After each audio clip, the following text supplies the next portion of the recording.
Bitcoin bei über 67.000 $. Tesla transferiert seine Bitcoin-Bestände und Canary Group, ein Vermögensverwalter, beantragt einen Litecoin und einen XRP-ETF. Das sind deine Krypto-News für den heutigen Mittwoch. Ich wünsche jetzt viel Spaß beim Video. Wenn du mich und den Kanal noch nicht kennst, dann klick jetzt noch schnell auf den Abo-Button, um in Zukunft mit dabei zu sein. Viel Spaß! Der aktuelle Bitcoin-Preis steht bei über 67.000 $. Die größte Bewegung war zwischen dem 14. und dem 15. Oktober. Da legte die Kryptowährung allein um 8% zu, während der Preis, wenn man sich den letzten Monat anschaut, um über 11% gestiegen ist. Damit übertrifft Bitcoin deutlich den S&P 500, der im gleichen Zeitraum nur um 3,8% zulegte. Das Spannende dabei ist, dass trotz dieser, ich sage jetzt mal, abrupten Kursbewegungen nach oben die Liquidation, die Zwangsliquidation an Bitcoin-Future-Positionen moderat geblieben sind, trotz dieser Preisbewegung am 15. Oktober. Das Spannende ist, dass das offene Interesse an den Bitcoin-Future-Positionen am 15. Oktober den höchsten Stand seit Januar 2023 erreicht. Das zeigt eine erhöhte Nachfrage nach Hebelprodukten. Ich kann es dir hier nochmal zeigen. Man sieht es hier, wenn man rübergeht, hier im Januar 2023, da gab es zuletzt diese ähnlich hohe Nachfrage. Wenn wir das offene Interesse nochmal in US-Dollar anschauen, dann siehst du, dass es derzeit bei 38 Milliarden Dollar liegt, was derzeit nur ungefähr 2,5% unter dem Allzeithoch vom März 2024 liegt. Es spiegelt also wieder, wenn man das jetzt ganz mal so interpretiert, dass die institutionellen Investoren interessiert sind, dass das wachsende Interesse gerade wieder in Bitcoin steigt. Jetzt können wir uns mal angucken, stimmt denn das, was wir vielleicht zu interpretieren? Vielleicht dazu ein Blick auf die Bitcoin-ETF-Zuflüsse. Und auch hier spiegelt sich unsere Interpretation, denn die Zuflüsse in die Bitcoin-ETFs sind ebenso stark gestiegen. Also Institute haben Interesse, das belegen auch die ETF-Zuflüsse. Du siehst hier allein zwischen dem 11. und dem 14. Oktober Zuflüsse von über 810 Millionen US-Dollar. Am 15. Oktober auch alleine wieder über 370 Millionen. Wie können wir jetzt also diese Rallye für uns deuten?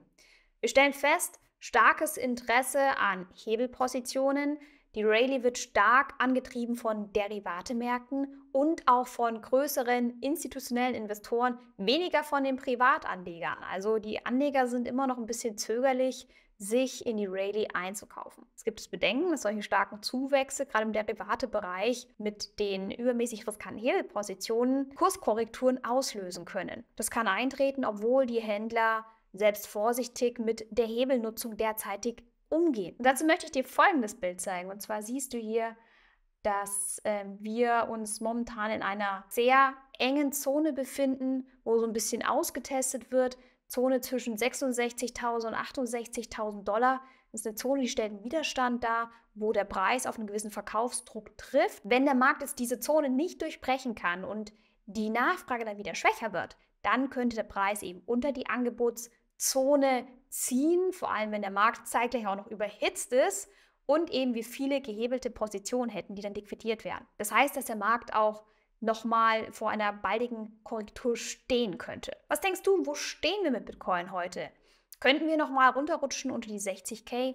Oder ist jetzt wirklich schon der klassische Oktober eingeleitet und wir können endlich auf neue Allzeithochs treffen? Schreib mir doch gerne deine Gedanken unter das Video. Und wir machen weiter mit ein paar Tesla-Bitcoin-News. Brandaktuell. Tesla hat am Dienstagabend seine Bitcoin-Bestände, seine 11.500 Bitcoin über 26 Transaktionen komplett transferiert auf mehrere unbekannte Wallets. Der Kurs blieb davon erstmal unberührt. Natürlich wurde jetzt viel spekuliert im Netz.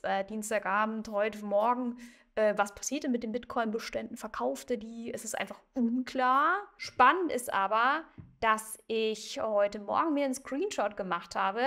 Zwischenzeitlich waren mal keine Bitcoin-Bestände mehr im Portfolio und hier gerade brandaktuell, ich habe es vor einer halben Stunde nachgeschaut, waren diese kompletten 11.500 Bitcoin wieder im Portfolio. Ich habe dann versucht, nach Gründen zu suchen und zwar hat einer kommentiert unter einem Post direkt von Arkham Trick BTC, der hat geschrieben, es könnte sich möglicherweise um eine Reaktivierung handeln. Der Hinweis ist das alte Adressformat, das von Börsen nicht mehr für Münzen verwendet wird, die in naher Zukunft per Transaktion versendet werden. Wenn du da mehr weißt, gerne unter das Video drunter schreiben. Das ist der Stand des Videos. Es kann natürlich sein, dass im Quartalsbericht, im dritten Quartalsbericht, wenn der veröffentlicht wird am 23. Oktober nach Börsenschluss, dass dann mehr Details zu den Transfers und oder einem eventuellen Verkauf offengelegt werden. Kurze Hintergrundgeschichte. Tesla hat im Februar 2021 das erste Mal Bitcoin gekauft. Elon Musk hat im März, also einen Monat später, Bitcoin kurzzeitig